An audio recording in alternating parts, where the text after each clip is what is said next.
Right? I am Jojo Silvestre. And I am Vernon Velasco. Our guest today is the winner of the recently concluded Ternocon 3 Eterno Designing Competition, which in its latest edition focused on the Balintawak or the country or rural version of the Terno. The Balintawak in its original rendition consisted of a camisa or blouse with butterfly sleeves and a saya or the skirt. But it stood out for its two key components, a matching alampay, or that's a soft kerchief that's hung across one shoulder, and tapis, or a strip of cloth wrapped around the waist. Yeah, actually in the 1920s and 1930s, the balintawak was actually worn at town fiestas sa mga pilgrimages to Antipolo and studio settings with painted scenery of farms, the seascapes, and the gardens. Though it was originally intended as informal attire, the balintawak also evolved as formal dress over the next few decades. So today we are pleased to present to you the winner of the third ever edition of Ternocon, to whom was given the first prize, which has been named the Pacita Longos Award. Ladies and gentlemen, the lady whose interpretation of the Balintawak received the nod of the judges of Ternocon 3, Miss Yssa Inumerable. Inumerable. Hi, Yssa. Hi, Congratulations thank you so on your much. award. We're very happy that despite your busy schedule, you agreed to join us. I'm happy to be here. So, was it a big surprise? Did you Yes. expect to win or no? Yeah. My mentor told me, siguro when I submitted my clothes, mga around December, he said I had a really strong entry. Oh, Yun. But it was still a surprise because there were a really strong contestants during the Okay. competition. okay. But tell us about your Ternocon 3 journey. How was it like? Oh wow. We had a lot of the moment they announced us as finalists, nag-lock in kami sa Batangas City. Oh, nice. And we had Oh. and it was for a week and we had really extensive lectures on Okay. the Philippine dress, which is a really rare opportunity because we never had that in college, na to have a history lesson just on the terno. Okay. So it was an amazing experience just to get that sort of training for us. Okay. How is, Terno designing different from what you basically do as a designer? Well, when you're doing terno or anything cultural, you have to do your research. Yes. Para hindi ka ma-affected ng cultural appropriation. So you really need to study the terno. And even yung other cultures from Luzon, Visayas, Mindanao, you have to study yung cultural appropriation nila, what's correct or what's not correct for in terms of fabric.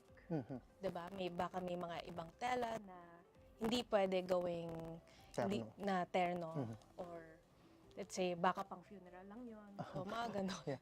Which actually brings us to Balintawak, your, if I'm not mistaken, your winning piece. Tama ba? Yes. Yeah, Balintawak. How is it different from, the traditional elaborate terno? For designers, it's really different, diba? Pero for somebody whose eyes are untrained, in terms of essential elements, how is it different from the elaborate terno? Okay, so I think you're talking about the Maria Clara or the traje de mestiza. Yeah. According to our lectures, that's sort of like the urban formal attire, and the balintawak is the country version of the traje de mestiza. So everyday wear, pambahay, ganun? Parang everyday wear, almost like a casual wear for, but that's balintawak. Okay. So, Yssa, yours is quite a new name in the field of fashion, the new kid in town. So tell us about your design journey. How did you get here? Yeah. Oh, wow. How did I get here? Well, I've always been a teacher So for the longest time, I'm a fashion instructor at the Fashion Institute of the Philippines. I only started my business 2020. 2020. Like right before the pandemic, I was already doing ready to wear. So so ready to wear lang, like very essential clothing. But my goal was really to do basic clothing and apply like the Philippine dress onto it. That's your ate year in Cavite, di ba? Yes. Yeah. So, pero was it something you started as a child? Or is it something that you dreamt of? Or at least, as an aside to, di ba parang I heard you were, you took multimedia something in Yes. college. Yeah, I took multimedia arts in St. Benilde, but at the back of my mind, I always love fashion. I always wanted to do it. But this was during the time that I felt like the industry is so small, and I was very worried about how to get to fashion in the Philippines. How do you begin? So I wanted to study abroad first and then move back to the Philippines afterwards. I was going to ask that question Yeah. because that's supposed to be my question, but he took it away from me. So, did you have a mentor at home? A mentor at home? No. As in, all my fashion classes, they were all formally done in school. Okay. Vernon, you have a question? Yeah, I am just curious, Isa. Girls want to become, nurses, accountants, teachers, if you will. You're a teacher. And all these professions. Did you sort of realize from the onset that you were actually intending to pursue a career that, did not promise a sure income? Kasi, di ba, parang it's fashion in terms of business. Yeah. Unless it's RTW and unless you're actually a household name in the fashion industry. It's not a sure income, so. Ever since talaga, like I really wanted to do fashion. That was the direction that I felt like I was headed. Pero, like, it is a difficult journey, but important rin na you have other skills in mind. So that's why, even though fashion is my direction, like yung mga draping and couture, I'm still versed in fashion technology. Because in a way, that's where we're headed. So always keep learning for me in all types of field. Anything you'd like to add, Vernon? Yeah, you must have your favorites among our masters and icons among our designers, especially of the old ones, if you will. So, who is your idol? Who is your design influence? Sino ba? Yeah. My favorite talaga is Madeleine Vonnet. She's a designer from the 1920s. Not very known, but like iconic in its own way. She's known for her bias cuts, dresses, and then another one would be Zac Posen. Zac Posen is really good at corsets, and he's really good at construction. Siya talaga yung favorite ko. And then recently, I just met her, si Miss Len Kabili. Really admire her work. Yeah. Who else among Filipinos? Among Filipinos, like Joji Lawrence, draping and construction is really amazing and very admirable to watch. Who are your teachers during the turn-a-thon? My mentor is Dennis Lustico, Okay. and the chief mentor is Ino Soto. Okay. Yun. And then I also learned from observation from the other mentors, even though they weren't my mentors, si Chito Vejandre and Ricky Oh, a lot Villedo, of them. and Joey Samson. Joey Samson. So yeah, but let's focus on the turn-on nga, diba? Why did you join it? What was your number one motivation? What did you want to prove? You know what? This was the only competition that I ever joined. I don't consider myself competitive, but ito talaga, it just felt like the right direction and the right path for me. Like there was a gut feeling that that's been telling me that I should join this. Yeah, yeah. But how was it like? How many were you at the start? Could you tell us the whole process of selection? Oh my gosh. The selection. Oh my God. There was a Zoom lecture. Once you apply, they gave us a history lesson on the Balintawak. And I'm not sure if we were like around 70 or Okay. 100. There was Okay. just a lot of designers from all around the Philippines. Okay. And it was a very intimidating Zoom lecture because there was a lot of designers competing. Okay. Sa bubble yun, no? Yeah. Yeah. Pero parang, how did you reach the finals? What was the process? We submitted a portfolio. We were asked to submit 5 looks and then a brief background of what we do as a designer, what's our aesthetic, and then our previous works as well. So we also have to mention if you know how to sew, pattern, drape.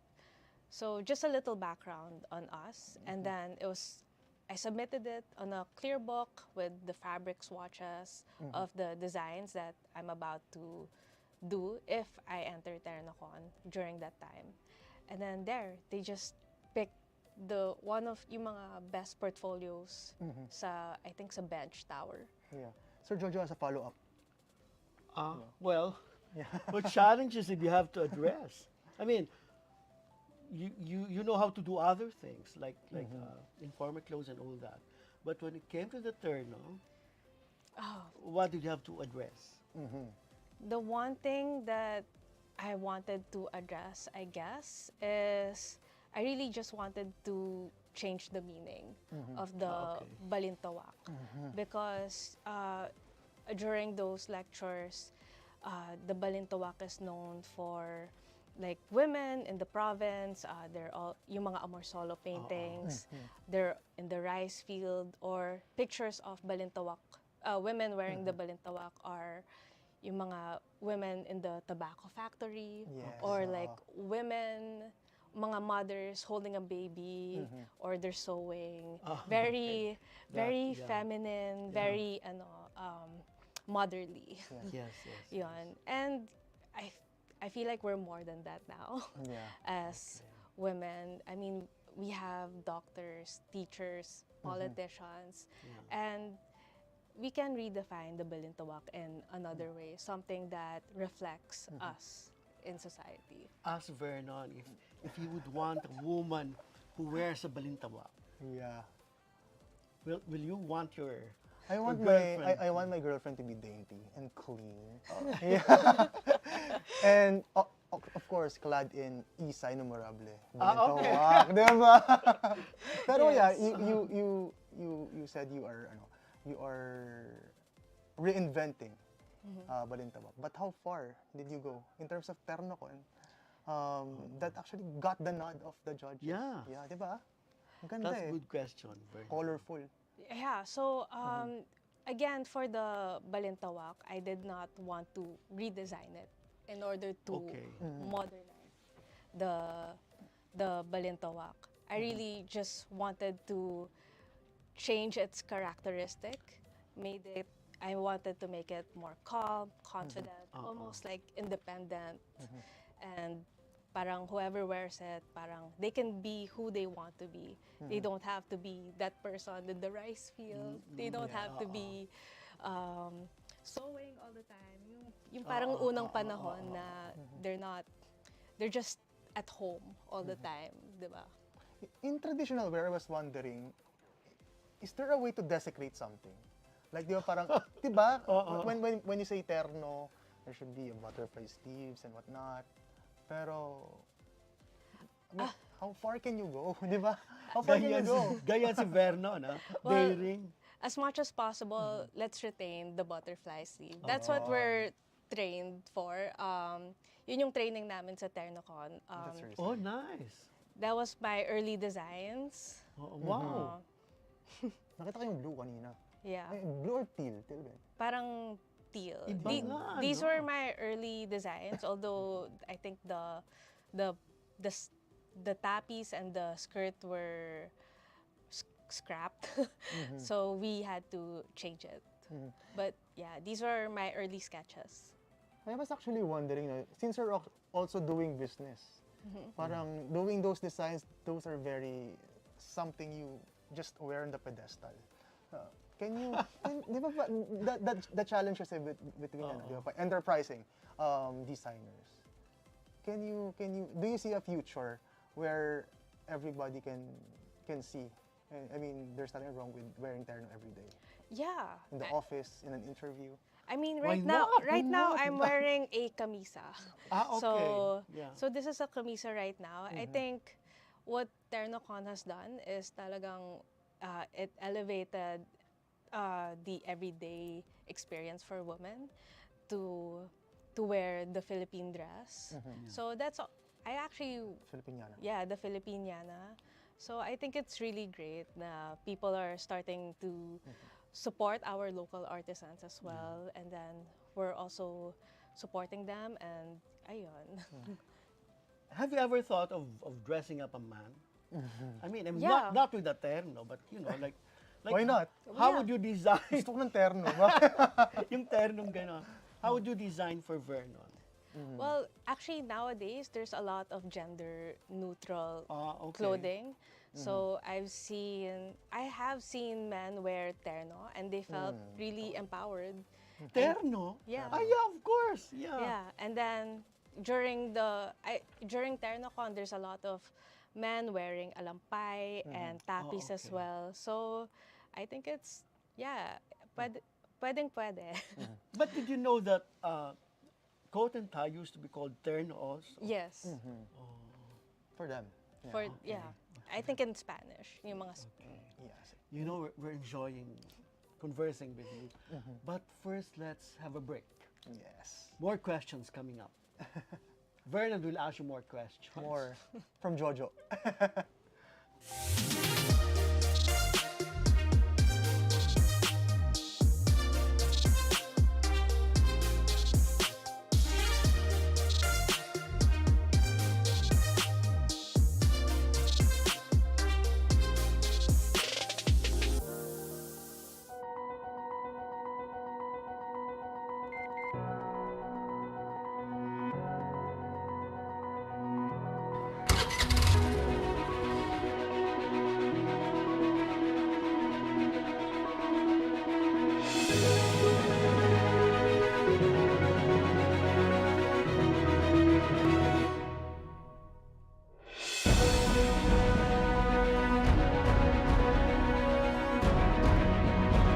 Iba ng panahon, ang dami ng bago ngayon. Pati ang mundo natin, well, nagbago na rin. Buti ano bayan, bigger, better na. You can buy it sa centers, pati sa mga parties, may online pa at app. You can buy it with your fingers, still don't remittance and more. Online shopping, you can buy it all. Di magpadala, you can buy it all. Anumang pera transaction, you can buy it all. Sabayan ang pagbabago ng mundo for all your pera transactions, all new Bayan.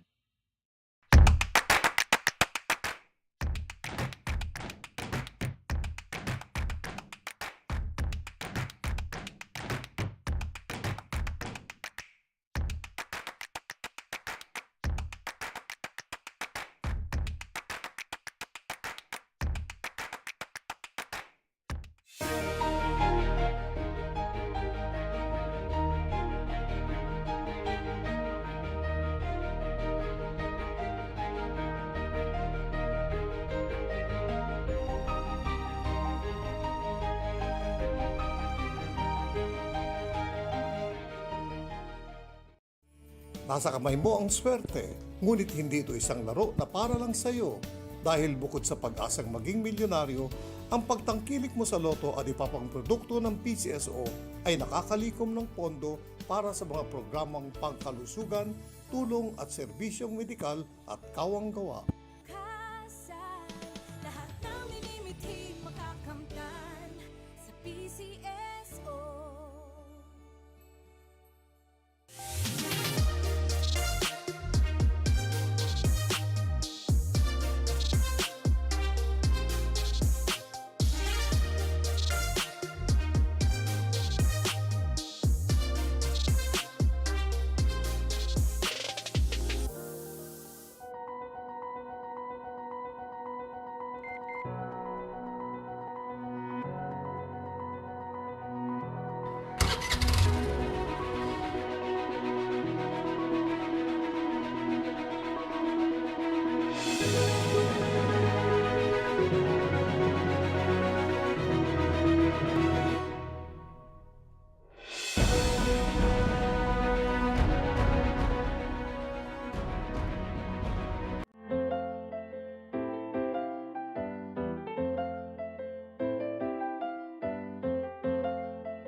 are watching Spotlight with Yssa Inumerable, the winner of the Turnocon 3. So, yeah, picking up where we left off, Yssa. How do you explore the story of the Filipina in traditional fabrics? Wow. Very intellectual yan, ah. Yeah. Well, okay. For this Ternocon process, I had a lot of influences before I ended up with the Gibson Girl theme collection. I had influences from the Ilustrado, yung mga pictures ni Jose Rizal and nila Juan Lunad. Kasi when you look at them, they're so dignified. They're so parang valued. And I wanted that for the Balintawak as well. And then there were also influences from paintings of, yung mga paintings from, I think from the galleon trade, like sila Justiniano Asuncion and Damian Domingo. So those were my early influences. And then I ended up in the Gibson Girl theme because it made sense when I googled Gibson Girl. It kept showing up during in my research, yung mga late 1800s, and then yung nakalagay sa Google, calm, confident, sought personal fulfillment. So I said, yeah, this is exactly what I wanted for my Balintawak. By Gibson Girl, what do you mean and how is it relevant from? Okay, so the Gibson Girl, these are illustrations from Charles D. Gibson during the Victorian era.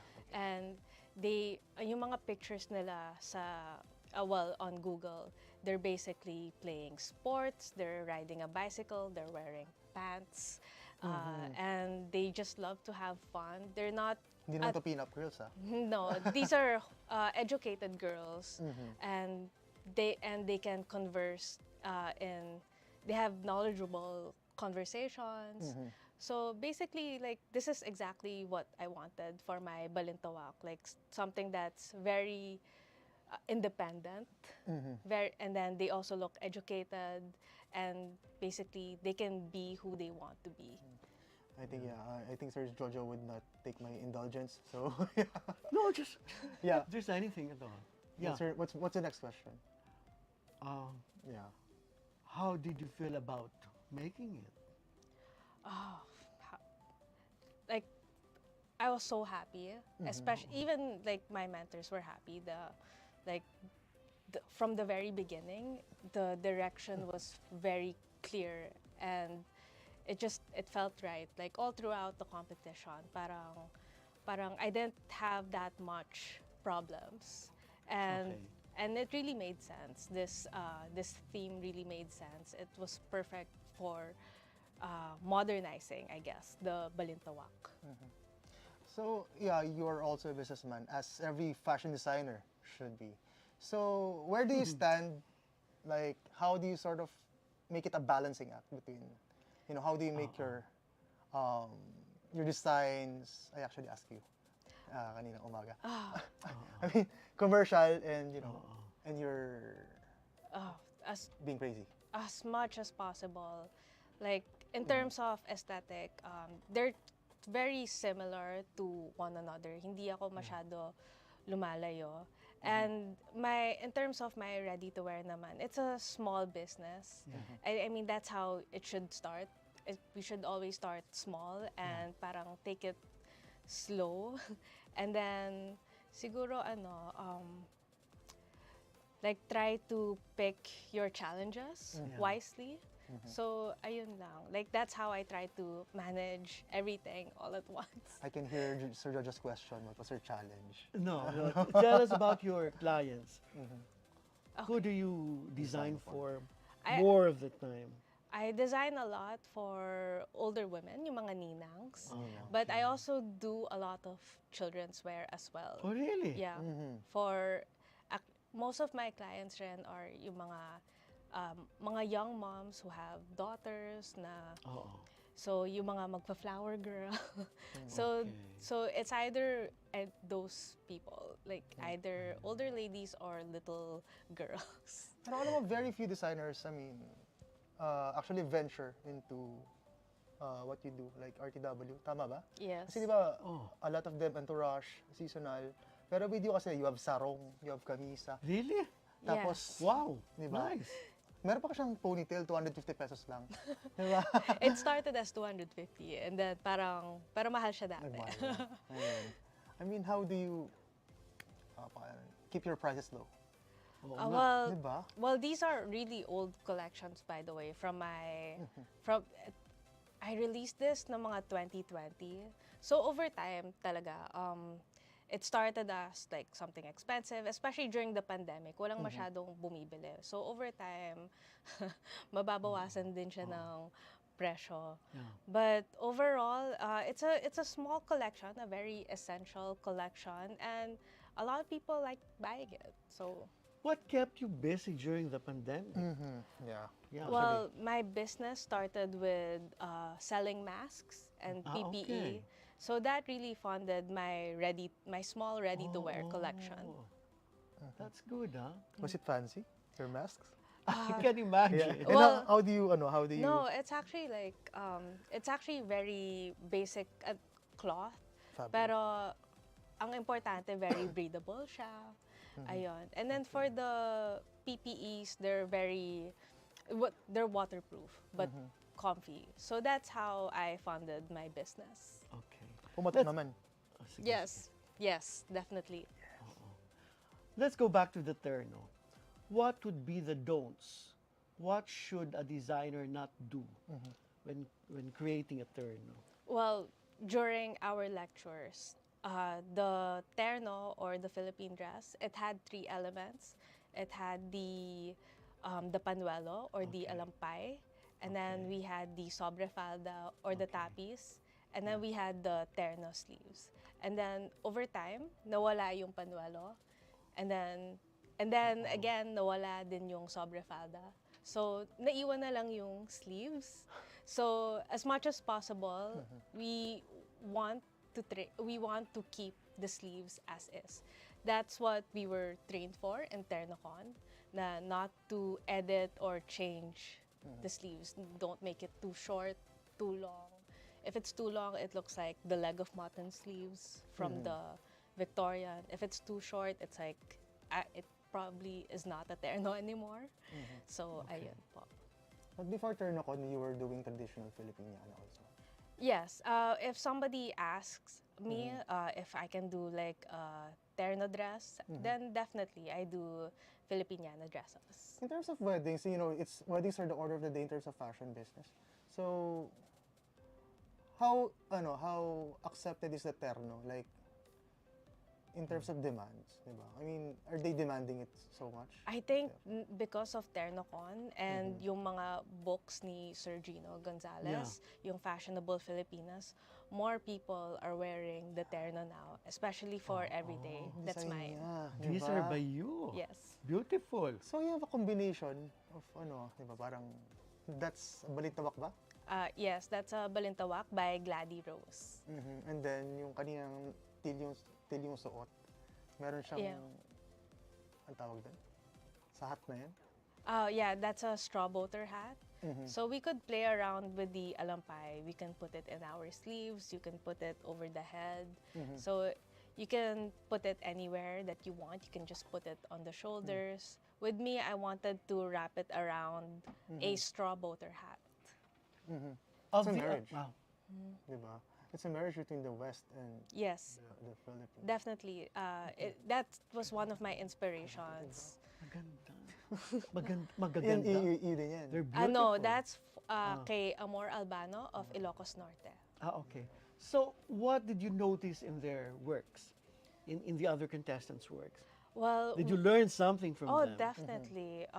With Glady Rose, she's from Zamboanga. So she Okay. really wanted to promote yung heritage niya, Okay. yung yakan, Okay, yeah. fabrics.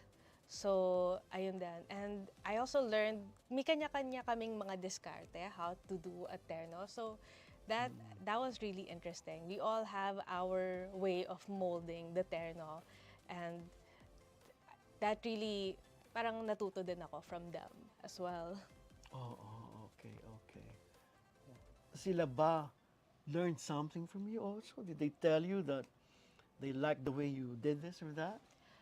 Actually, they know na I'm a teacher, so like, some of them said na parang, oh, can I enroll in your class in digital? So hopefully I see them again. Okay. When we come back, we're going to play a little game with Oh Miss Yssa Inumerable to know her better. So stay right tuned. Iba ng panahon, ang dami ng bago ngayon.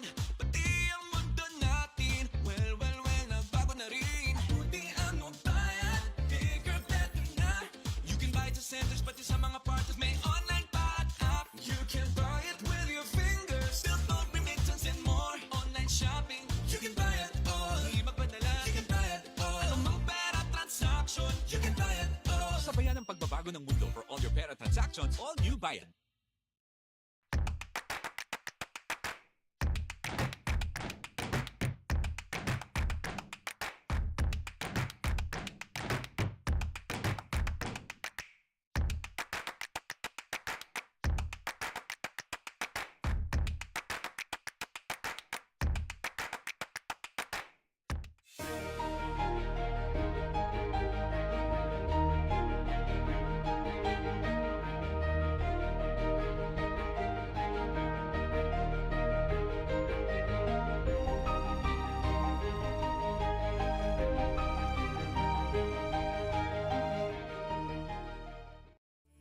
Nasa kamay mo ang swerte, ngunit hindi ito isang laro na para lang sa iyo. Dahil bukod sa pag-asang maging milyonaryo, ang pagtangkilik mo sa loto at ipapang produkto ng PCSO ay nakakalikom ng pondo para sa mga programang pangkalusugan, tulong at serbisyong medikal at kawang-gawa. Kasal, lahat ng minimiting makakamtan sa PCSO.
Hi there, you're still watching Spotlight. So now we're going to play an interesting game to read Miss Yssa Inumerable just a little bit to know her better. So, Miss Yssa, if you were to design a turno for the following people, how would you do it? So, actress, sinong actress at paano? I think si Heart Evangelista, because you see her a lot on Instagram and on YouTube. She really dresses well with class. I would definitely love to dress her up. What would be the challenge with Miss Heart in designing for Miss Heart? Oh my gosh, I don't think there's any challenges with Miss Heart because I know she can pull it off. Yun. With a singer. With Local, or- siguro si Sarah Geronimo. Yeah, Like, Sarah. I would definitely wanna see my clothes on her, like especially in concerts. What about her? What would you do for her? Yeah. Like, Si Sarah. actually, the balintawak would be perfect for her because she moves a lot. So, I think that's perfect. Even for if she sings tala, parang I think that would be perfect for her. Yung balintawak. It's very movable and more casual on her. For, Okay. for a comedian. Comedian si Vice Ganda. Si Vice. What will you do? Flamboyant siguro. Maybe I think something similar to what I did, like very oversized. Like Okay. the terno that I did for TernoCon, it was extremely oversized. It was big. I think doing something like that on her would be perfect. And I think with the thing with Vice Ganda kasi parang make her wear anything and just gonna walk. Carry it Diba? well. Yeah, she will carry it well. Keber, ganun. For an old celebrity. Like who? My gosh. I know she passed away, pero si Armida Sigyon Reyna. Yeah. Okay, what would you? I would do the traditional terno that she does, but maybe same as my TernoCon, a pop of color would be nice on her. Like yung mga, especially yung mga Gen Z colors now, that would probably brighten that up. What would you want her to sing while wearing your terno? Oh my gosh. Do you- I wouldn't know. And the Alaala mo kaya? first lady of the Philippines. Yes. I just recently met her, si Lisa Raneta.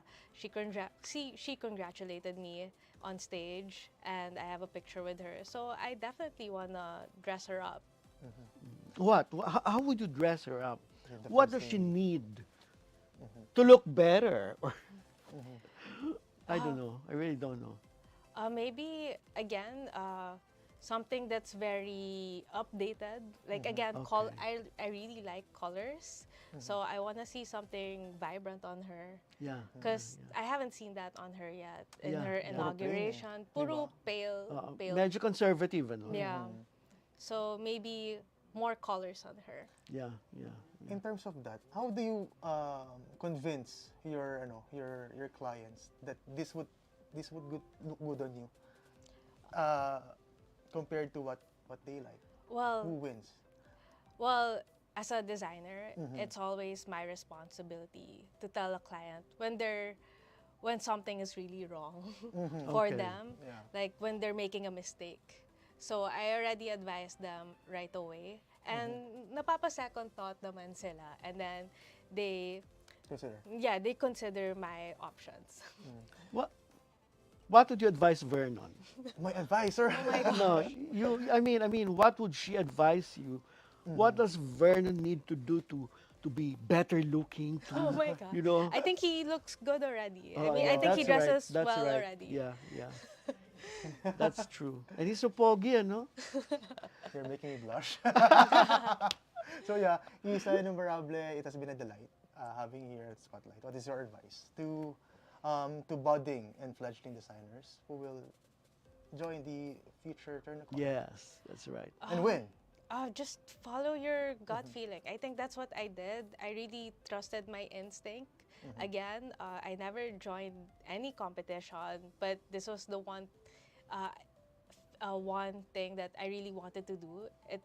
My gut feeling was strong from the beginning, and just follow your dreams and always keep learning any skills, regardless it's fashion.